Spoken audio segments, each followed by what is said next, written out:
Amalan ni sahabat buat. Tuan-tuan, dia buat nampak simple, tapi dia tuan-tuan berebut malaikat untuk masukkan dia dalam syurga.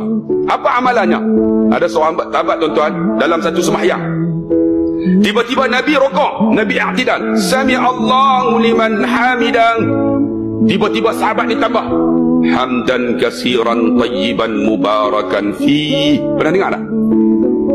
Hamdan kasiran tayyiban mubarakan fi. Bila dia sebut dia tu, habis sembahyang, Nabi kali, wahai sahabatku, siapa di kalangan kamu ketika sami Allahu liman hamidah menyebut ini, hamdan kasiran tayyiban mubarakan fi? Sahabat tak berani nak angkat. Semua tak berani. Siapa?